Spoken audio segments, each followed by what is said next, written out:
السلام عليكم اخواتي، صحة رمضانكم. اليوم ندير لكم كيفية بيتزا من المملحات، ان شاء الله تعجبكم. بيتزا صغار، يعني ميني بيتزا على طريقتي بيان سور. عندي 300 غرام فرينة، عندي كاس اتاي تاع زيت زيتون هكذا. الا ما عندهاش زيت زيتون تقدر دير زيت نورمال، حبه بيض، شويه ملح، معلقه سكر، مغرفه تاع الخميره تاع البولونجي، باكي خميره كيميائيه، شويه تاع الماء دافي. عندي هنا صوص طوماط درتها ديجا، من بعد نشرح لكم كيفاش درتها. زيتون اخضر، زيتون اسود مع الفرماج ندير هادي فوالا.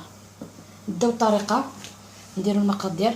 ندير 300 غرام تاع فرينه، ندير لها السكر مع الخميره هكذا، نكسر البيض هنا، ندير لا باكيه تاع الصوص تاع الفلفل،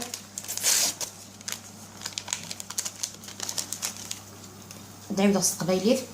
300 غرام الفرينه، ثا نجوبن الدمتوند، ثا نجوبن السكر، ثا ملالت، ثا باكيت لا ليفور، شويه الملح على حسب كمية تبغيض، وحيدو فنجان تاي، نزيدو زمور، متسعيد راه نزيدو زمور 5 صنقو هاتايا هكا غنزيد نجمع سوا ملح تياد كان وحمون شويه كان تساوي الكان حاجه ما تنجمعت.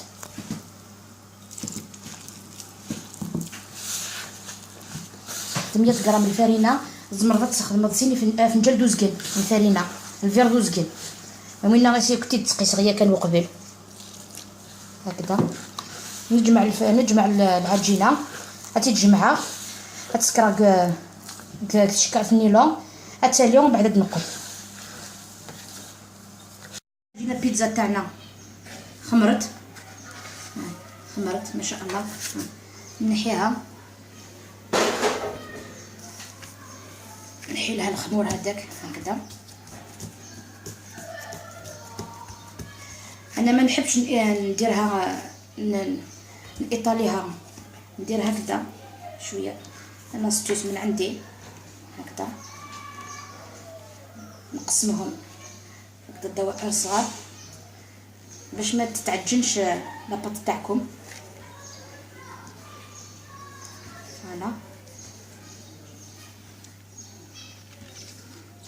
فوالا هكذا.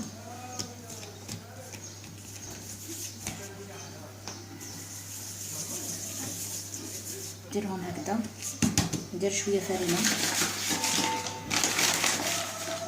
حتى الفرينه ما تكتريش سينو تحرق هكذا. طاليها هكذا بالغلو، سيت ديريها مدوره.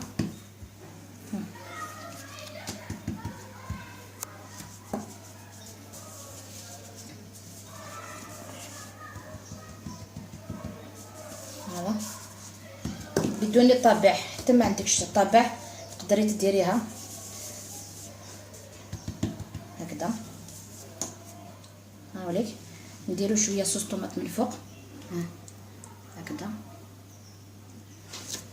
نزينوها الزيتون حتى هذا اللي غندير، شوفوا هكذا. نزيدو زيتون كحل، نديرو عليهم فرماج رابي. هاي ليك لا بيتزا تاعي، ميني بيتزا تاعي. فوالا نتيا ديري تقدري تديري تزيدي لا صوص طوماط تاعك، تقدري تزيدي طونط فيونداشي. انا درتها بسيطه هكذا يحبوها الولاد، ايكونوميك، نيمبورط كي يقدر يديرها. هكذا.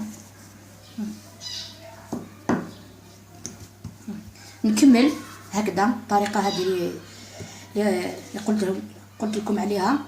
نكمل هكايا كي نخدم هكايا، ومن بعد تنزرق طبق تقديم.